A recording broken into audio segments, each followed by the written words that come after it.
Hello and welcome to the I Am Woman project, where every week we have deep, thought-provoking and interesting conversations with thought leaders, change instigators, rule breakers and creative minds who think differently, sparking creativity and inspiration. Our special guests on our show cover a variety of topics just for you, and they share their personal stories to inspire, motivate and empower you, our listener. The I Am Woman podcast is produced for your enjoyment, and show notes are found at www.catherineplano.com.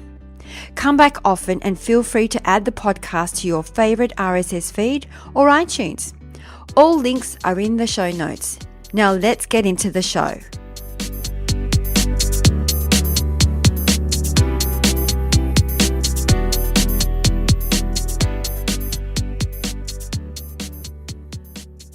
Today we have the empowering Kate Morris.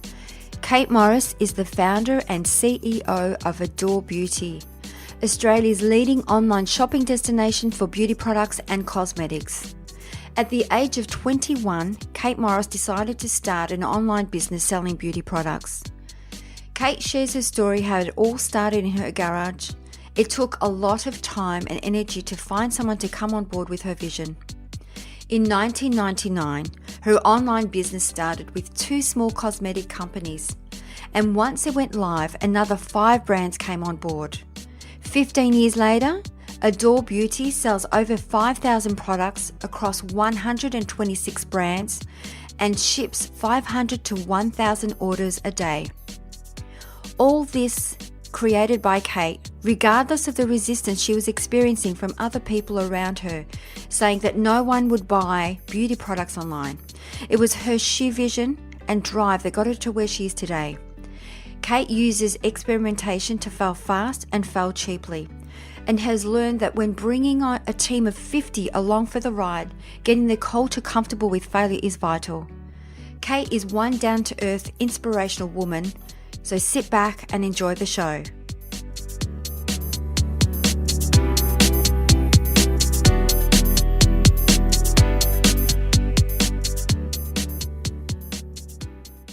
Welcome to the show, Kate Morris. How are you today?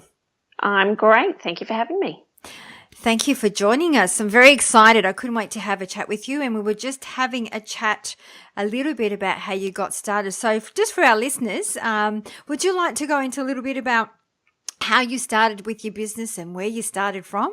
Sure. So I was very young. I was a 21-year-old uni student, and I'd always been a bit of a beauty junkie. That was kind of my thing. I would often forego food in order to buy cosmetics. And my part-time uni job was working on the cosmetic counters. And one of the things that I came to discover whenever I told anybody what I did was that they would sort of pull this face and go, oh, yuck, I hate going in there, and these women are so scary, and they try and upsell you things, and they look askance at your crow's feet, and I really hate going in there. And to me, that was just I was really disappointed about that, because I wanted everybody to get the same enjoyment and the same thrill out of it that I did. But I realized that the shopping experience was kind of making people feel intimidated and disempowered, and I thought, well, that's not right. This is obviously an experience that's got to change, and it was really sort of the very dawn of e-commerce in Australia, and there was no such thing as an online beauty store. And I thought, oh, gee, that would be a great idea. I'll wait for someone to do that. That'd be fantastic. And I sort of waited for somebody else to do it, and I thought, well, look, maybe I shouldn't wait. Maybe I should have a crack at it. And so, yeah, as a 21-year-old with no money and no business experience, I started in my garage with a loan from my boyfriend's dad. That's amazing. And how did you start? Like, what did you buy? A couple of products, and then did you have your website built? And what was the actual process for you? Yeah, well, I thought, all right, okay, I'm going to need an actual website. So I looked up, in the yellow pages basically to try and find someone that could build me a website. And this was 1999, so there were actually not that many companies around that would build e-commerce websites. I think the company that I got, that was the first e-commerce website that ever built. So we were all on a fun learning journey together. And then I thought, right, okay, well, I'm getting my website built. I'm going to need some products to put on it. And so I contacted all of the cosmetic brands that, in an ideal world I'd have on my website, and they all said no. So I managed to find 2 very small ones in the end that would actually take my money, and that was just kind of enough to get it built, so that then I could at least, kind of show all of the others that, no, I am actually doing it, and it's not, it's not going to be terrible. It's going to be a suitable customer experience for, for high quality products. And so I started with 2 brands, and then when I got it built, I went back to everybody, and 5 more said yes. So then I had 7. And so then I started again with all of the no's. And now how many do you have? About 165, I think. Wow. Last count. Yeah. That's fantastic. And I was just thinking to myself, like, when you first start a business, and you hear this quite often, how many no's can you really handle, and what inspires you to push through those no's? It's a funny thing, isn't it? Yeah, how much no can you handle? And I kind of feel that that's really at the core of who's going to kind of make it as an entrepreneur or not, is how much no can you handle. I found my no tolerance is really quite high. So lucky for me. I guess, I don't know, the thing that helped me is that I was quite sure that people would want to be able to buy beauty in this way, and that the current retail experience was letting customers down. I was 100% sure of that. And so I guess that conviction is what really helped me kind of push on through it. And once I started actually getting a few customers, and the response that I got from women who would say, oh, wow, this is fantastic. If you can go and get all these brands, then I'll never have to go into a store again, and it'll be brilliant. And so for me, that was really fuel to the fire. And I thought, no, I am on the right path. It is going to work. And when you're speaking about conviction, that's that belief. And if you don't have that, that's really hard to push through, because I'm a little bit like that. I take no as no, maybe not right now. It's not the right time. Exactly. And maybe you've called me at a bad time. So maybe later down the track in a year or 2 years. And for me, when I've gone back, even 2-3 years later, I might get a yes after receiving maybe 3 no's prior to that. That's exactly it. I always like to think of no as, well, this is just the first no, and soon we'll work towards the second no, and then the third no, and then I'll get okay, fine, I'll take your meeting. And then eventually you get to, oh, actually, yeah, well, if we did it this way, then maybe that could work, or at least we can do a trial. So, yeah, everybody says no the first time, but if you press on.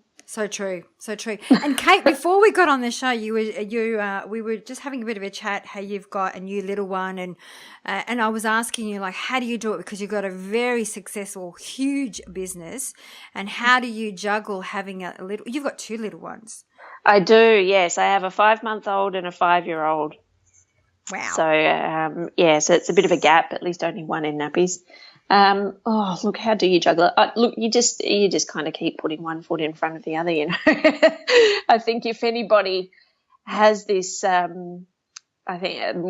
people frequently will have this illusion and say, oh, wow, your business is successful and you must be so good at managing your life. But I'm not really. It's just, it's just kind of chaos behind the scenes, and you just have to be a bit flexible and figure out ways to get it done, and do a bit of work when the kids go to bed, and it kind of all goes along all right until either the kids get sick or the nanny gets sick, and then it just all kind of goes to hell in a handbasket. But you just do the best you can. You just make it work for yourself, don't you? It's one of those things. Even when I had my son, I mean, he's 22 now, but I remember when we had a business and he was a newborn, I just took him everywhere with me. I had him behind the counter while he was sleeping. I had him upstairs. Yeah. I just made it work because I had no option. I didn't have anyone to look after him, and it's just one of those things. You've just got to make it happen, and it's just life. And I find generally people are really quite understanding about it if you explain why you're doing a phone conference with the UK and you've got a baby cracking it in the background. If you say to people, look, can you just give me 1 second, I'll just go and sort this out, and I'll be back with you in a couple of minutes. people are fine about it. Oh, they are. It's all part of life, isn't it? And if you set the scene right from the start, and you say, just in case you hear a bit of a cry in the background, I've got my son here with me, and they're fine. Yeah, exactly. And look, the good thing for me about doing this while I have my own business is, yes, there is that extra pressure, but it also means that, well, I'm my own boss, and so I get to be a bit flexible as to how I want to set up my working arrangements. So at the moment I've got a nanny 2 days a week, and I work with my partner in the business, and we each pull a half day on the other days and switch over at lunchtime. And I kind of like to think that, I've got a lot of sort of millennial girls and young women working for me, and I think, well, at least I'm modeling some kind of, your career doesn't have to end when you have kids. You can make it work. At least I'm showing them that. Yeah, absolutely. I think it's amazing. So you do have a big team with you? It's not one of those things you're doing, because there's some of the successful entrepreneurs and women that I've spoken to, they do it on their own, or them and a partner. And I just think, how do you do it all? Yeah, well, no, that was how it started. It was just, me in the garage for quite a while. But now we've got a team there's over 50 now. That's amazing. Which is amazing to me. That's huge. That's massive. So Kate, what drives you? What makes you jump out of bed in the morning? Look, the thing that still really excites me is the thought of being able to give other women that feeling I get when I put on a new lipstick, or when I'm having, when my skin is all behaving itself and looking really good, and you sort of, you step out of the house with that bit of a spring in your step going, I can handle today because my lipstick looks excellent. And, that sort of confidence that it gives you, being able to give other people that really excites me. And that's really honestly what makes my day still, is if we get a lovely email from a customer saying, you know what, I was having a terrible week, my partner lost his job, or our dog died, or something like that, and everything was just going terrible, and then I got your parcel, and you know what, I just did feel that little bit better. And to me that's just the best. Oh, it is. I'm sitting here listening to you with a big smile on my face, because I love products. I love makeup. I wear makeup every single day. I do not leave the house without makeup, because it just makes me feel a lot better. It makes me feel a lot more confident. And I love, even to me, I give myself an hour to get ready, because I like to play with the different color palettes, and depending on my mood, what color lipstick I'm going to wear. And I agree with you. If you're feeling good, your skin is good, and, your makeup, you've got beautiful products. And I like to have that variety. Like if you came into my bathroom, you would just go, wow, how do you make a decision in the morning with products that you use? But I just go with how I'm feeling. Yep. No, that's exactly it. Yeah, I had to actually get a second bathroom cabinet installed when we moved into our little house, because it was a sort of a little old Victorian terrace with this like tiny bathroom cupboard. I'm like, oh, that is not going to cut it at all. That's amazing. So, Kate, do you have some of your favourite products? Oh, so many favourites. It's everybody asks me, they're like, okay, but like really, what's your favourite? And honestly, it's would be impossible for me to choose. There are a few things that I do come back to, and that I kind of think, I really couldn't do without that particular one. But Clarins Beauty Flash Balm, that's my saviour at the moment. Whenever I wake up in the morning and look in the mirror and think, oh God, I look tired, which is most mornings. And what does what does that do? Well, it kind of just gives everything a little bit of a zhuzh. It actually, the way it works is it kind of forms like a little film over your skin and just kind of tightens everything up a little bit and gives you a bit of a glow and a little bit of extra hydration. So if you're looking a bit haggard, it kind of makes you look like you've had an extra hour or two sleep. Wow, I'm writing this down and I'm sure our listeners will too. You'll probably get a boost in sales in just that product. It's the best. Yeah. That's amazing. So I was going to ask you, as you're talking about Clarence, when we're using products, do you change your products? Because what we've actually, in the past spoken to other people from, that either make their own skincare products and are you under the same belief that you get used to products, your skin after a while gets used to a product, your hair, your makeup, or do you stick to the one product? No, I don't stick to the one product, but that's only because I have a really short attention span when it comes to products and I just get bored of things too easily. Look, I think, it depends on the product really. Generally with skincare, I think if you're using quite strong and active skincare, like if you're using things with sort of high strength vitamin C or retinol, generally you will get better results the longer you use them, and the results will continue to improve. What I think happens is that because your skin gets better over time and you don't see that instant wow, that you got right at the start when you start using it, you're kind of tempted to change. But generally if you're using something with pretty serious ingredients in it, you're actually better to keep using it. Okay. But I'm not a good example because I don't at all. No, but it's good advice because it's true. It's one of those things that when you do invest in a product, you do have, some do, you can actually notice your skin feels nourished and plumped, and other times you expect it to, miracles to happen instantly where, like you said, it does take time. Well, that's the thing. And when you think about it, okay, if you're using a product that's designed to improve, I don't know, wrinkles, say, it's taken you, 40 years or however long you've been around to get those wrinkles. So if you're expecting them to sort of disappear in a week, then probably that's not so much a realistic expectation. So, you got to allow a bit of time for things to work. Yeah, so true. Absolutely. So, Kate, with the benefit of hindsight, what would you have done differently in your life or career? It's funny. I get asked this all the time, and I think it's from people who are sort of wanting to avoid making a mistake themselves. And I honestly think I don't really think I would have done anything that much differently, because I feel like all of the mistakes I made, so many mistakes. I did everything wrong, but it's such a good way to learn. And I feel like all of the mistakes you make end up leading you on the path that you're on. And I'm pretty happy with where I've got to. So I sort of feel like, well, you know what, maybe that was just the journey. And I'm kind of all right with that. Yeah, I agree. I don't believe in failure. I think failure or mistakes is just feedback, and I embrace them because I wouldn't be where I am today without those mistakes. Yeah, no, that's exactly it. Yep.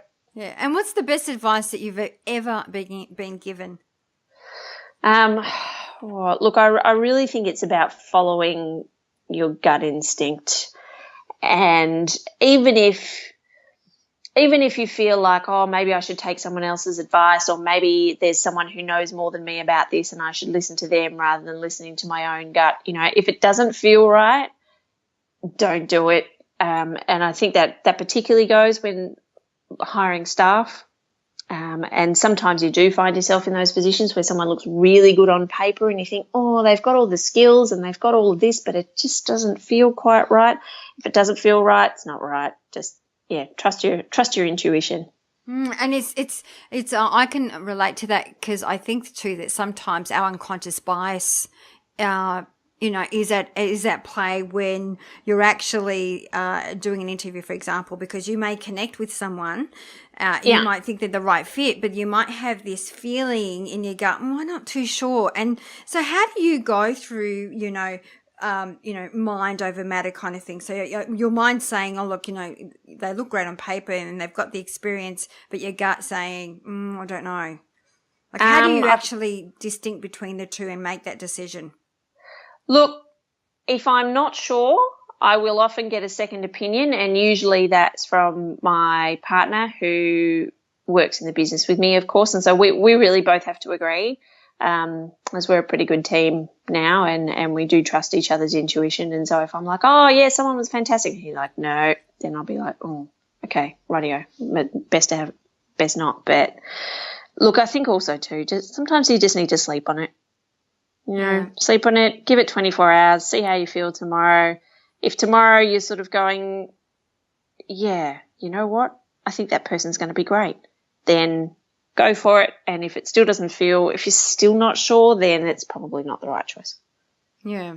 I like that. I like the fact, my partner's also we're in business together as well. And I said to him, actually, the next time, when we go through these, looking at bringing on more people into our business, you're coming with me because I don't seem to make the right decisions. Yeah. Yeah. Yep. And sometimes you just need that sanity check. Yeah. That just sort of second opinion, that someone to, give you that extra, even so if it's just to give you that extra confidence in your own, in your own gut. Mm. Yeah. Yeah. And Kate, how do you manage with your business and your partner? Because I know that I remember last time I spoke with Michelle Bridges, we were talking about, she actually said to me, oh dear, how do you manage that and what is your strategy moving forward? And I know for us, what we do is we have certain times we don't talk about business. We don't talk about business over weekends. And we have date nights on a Friday night, for example. So do you have any strategies in place to make this work for yourselves? Look, we're very fortunate in that our skills are very complementary. So I'm good at things that he's not, and he's good at things that I'm not. And so in that respect, we've been able to kind of divvy up the business into different areas of responsibility. And so we each have our own jobs and we don't step on each other's toes. So I find that works quite well. And obviously if he thinks I'm making a wrong decision about something, or I think he's making a wrong decision about something, then we can sit down and talk about it. But in the end, if it's not my area, then it's his call, and vice versa. If I say no, this is the way I really want to do it, and he'll say, okay, it's your area and it's your call. We're pretty much the same. Do you find it hard sometimes to separate personal and business? Do you find sometimes that you can't help but talk about business because you're so passionate about what you do? Just like me, I love doing, for me, I get caught up in, I love it so much, and I can tell that you love what you do, that it doesn't feel like work. So you talk about it all the time. But do you find that sometimes there's a real fine line between actually business and personal? There is, but I guess it comes down to how much you think that's a problem. I think the idea of work-life balance is a bit of a myth. Yes. And I go more for work-life integration and just say, right, well, these are all parts of my life and it all has to kind of work in together, and I like my work, and so I guess I don't find it a drag to talk about it, or that it somehow ruins the relationship or anything like that. I guess I just don't feel that way. So it does mean that we talk about work a lot, but we both also really enjoy our work and get really energized by it. So I guess I kind of don't see it as a problem. See, I don't see it a problem at all. I think it's, I think if it's something that you love to do and you love to, and I think that sometimes when those creative juices happen, when you have those kind of conversations, you can't say, well, we'll only have those conversations on a Monday because it's our business hours, but sometimes they just happen. Sometimes they happen. Yeah. It's interesting because some women that we have spoken and we've had on the show, either it doesn't work for them or it just creates too many problems for them, I guess, business and personal, because there is no, and I agree, there is no such thing as work-life balance. I think that you have to integrate and be flexible. When things happen, you take them as they come, and there'll be moments where you take time out. Yeah, and it's the same in the other way too. I mean, you can't sort of necessarily keep family out of work, because all of a sudden your nanny's got gastro and can't come to work, and you have to be able to say to all of the people that you had meetings with that day, hey, I'm sorry, I have to completely rearrange this because I have to work from home today. It just happens, and you just got to roll with it, don't you? Absolutely, and people are flexible anyway. They're very understanding if that happens. Yeah. Yes. Yeah. So what's the greatest lesson that you have ever learned? Oh, so many lessons. Look, I think probably the biggest lesson for me is that feeling afraid is not actually necessarily a negative feeling or a bad thing. And to me, I have quite an interesting relationship with fear now. I recognize when I start feeling that, that kind of queasy feeling in the pit of my stomach, I realize that it's because I'm stepping outside of my comfort zone, and that's probably a good thing, and it's something that I need to turn around and walk right into rather than trying to run away from. And overcoming fear is really one of the great dividers, I think, between the people who do and the people who don't. So true. I run some groups and we talk about that. When fear comes up, it's the very thing that you must do if you want to move into a different direction, whether it's for yourself or for your business. And sometimes those things, because, naturally we're creatures of habit and we like things that are comfortable and familiar to us. So when we step outside of that, it's really about getting comfortable with being uncomfortable. And that's how you perform better. That's how you learn. That's how you grow. That's exactly it. So what advice would you give your younger self? I think, look, with the caveat that I think my younger self, she did all right.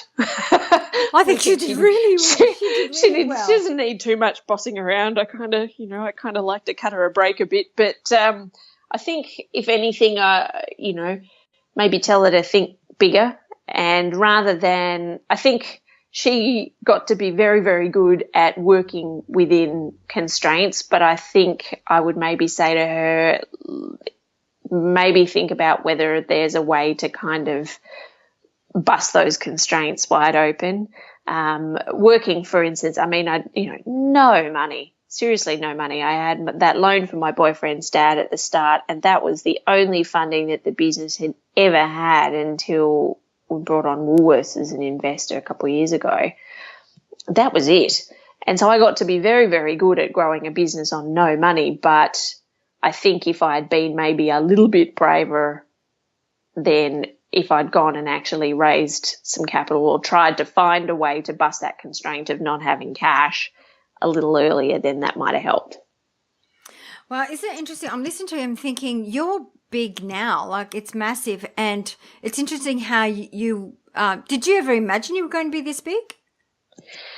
Well, yes and no. Yes and no. I mean, I always was convinced it was going to work, but I think if you sort of said to me the specifics, how you're going to have like a 1,600 square metre warehouse and 50 staff, then I would have, probably freaked out a little bit. But that said, no, look, I certainly always planned for it to work, and it was going to be a big thing, but maybe didn't quite realise how big. So when you're saying that you would tell your younger self to think bigger, in what way? Not obviously, are you talking about bigger in business or bigger in mindset, or what do you mean by that? No, well, I do think, bigger in business. I was probably at the start.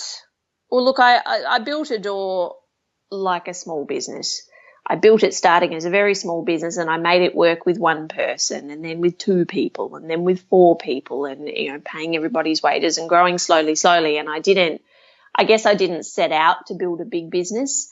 It's a small business that kind of grew into a bigger one. But I didn't set out to build a big business, and maybe I would have approached things differently if I had. And getting bigger, of course. Yeah, exactly. So, and you obviously do a lot of traveling with your business? A fair amount, mostly just domestically. And I try not to go away for too long at a time, because obviously I don't really like being away from the kids too much. But yeah, it's sort of every week or every other week at this stage. I'm, in Sydney for meetings or somewhere. So who has been your greatest influence? Look, I think my greatest teachers are my children. I think in the Buddhist sense of being a teacher, in that they, stretch you and frustrate you and and really push you out of your comfort zone. And I think what they teach me is that I have no control really over my world, and they teach me to be very flexible, and they demand my attention in inopportune moments when I'm trying to concentrate on something else. And I actually think that's really good for me, to keep me a bit grounded, I guess, and to constantly remind me that there's more to life than work. So true, isn't it? And in some cultures, they say children are a gift because they teach you so much, just like you're saying right now, and that they are there to, because basically they're a reflection and a product of ourselves. And even in my son now, he's 22. Oh, he'll always be my little boy, and I say that to him. But he teaches me still so much today. Sometimes he'll just go, "You know what, Mum? Just chill, just relax." Yeah. And I'm like, "Yeah, I should just chill out and relax." Yeah, exactly. Yeah.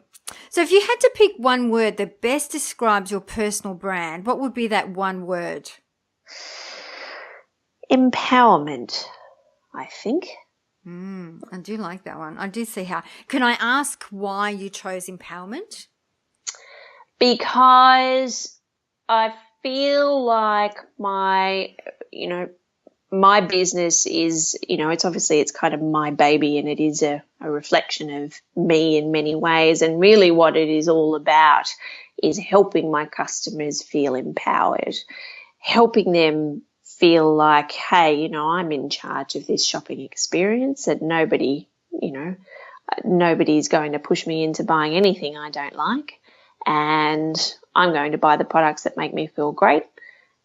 And that's the new empowered consumer, and that's kind of the reality of retail. So true. At the moment, and going into the future, it's if we as business people or as retailers think that we're calling the shots anymore, we can forget it.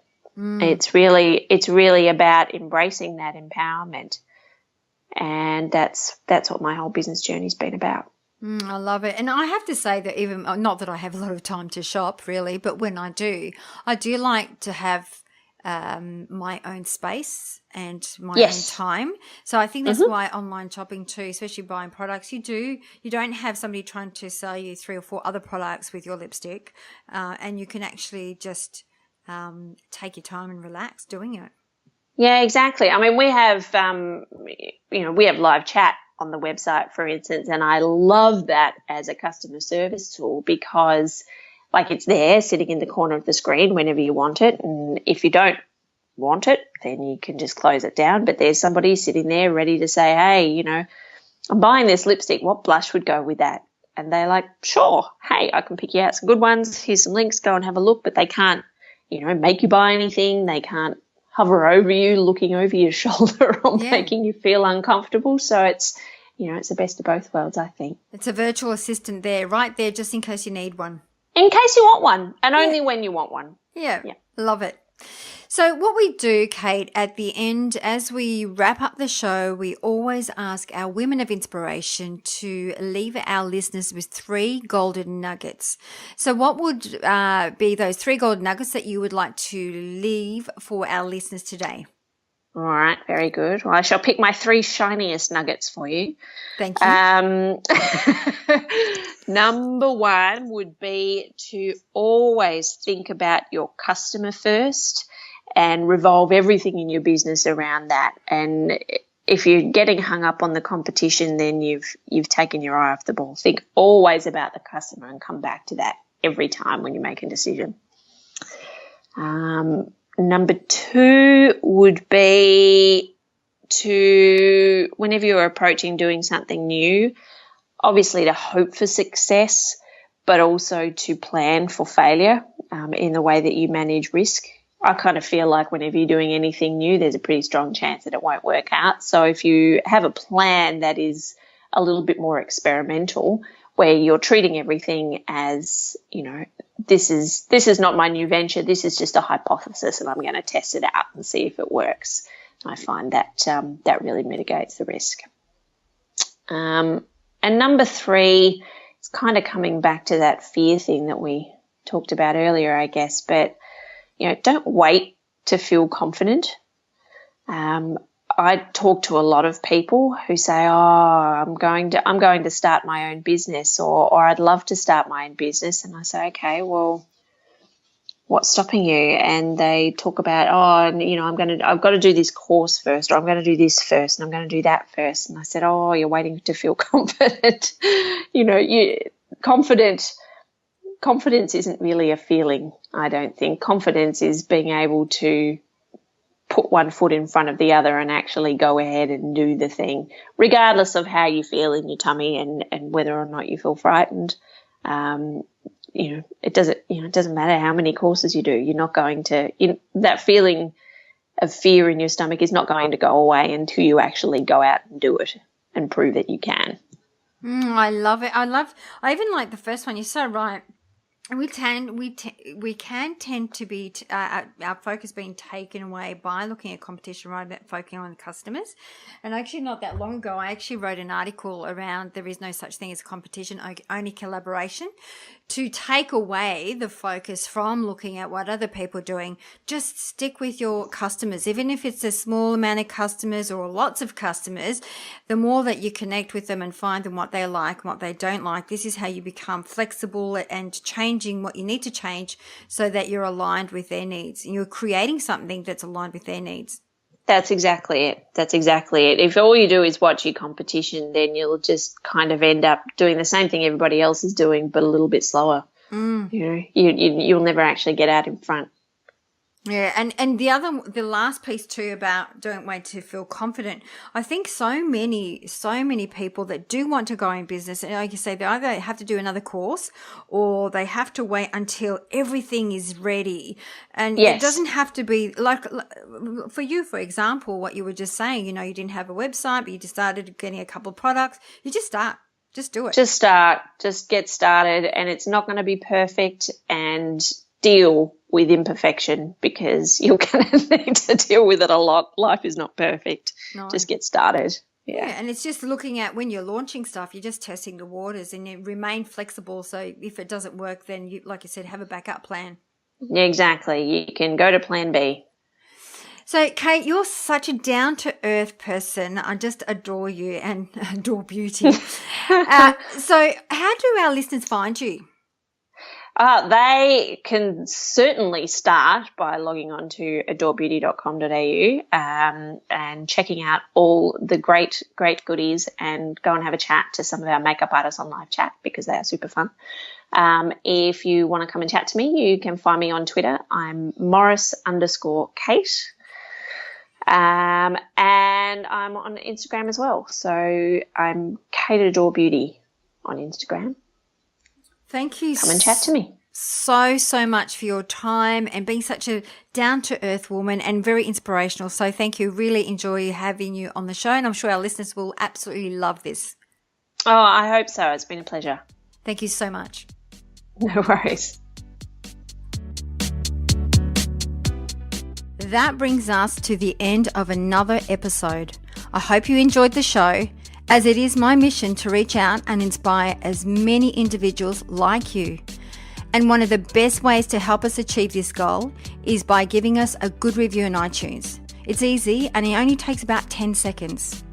If you have any questions or special guests that you would like to hear from, please send us an email to support@catherineplano.com.au and we will get right back to you. You can also follow us on Instagram, Twitter or Facebook @Catherine Plano. That's it for now. Thanks for listening. Until next week, please take care.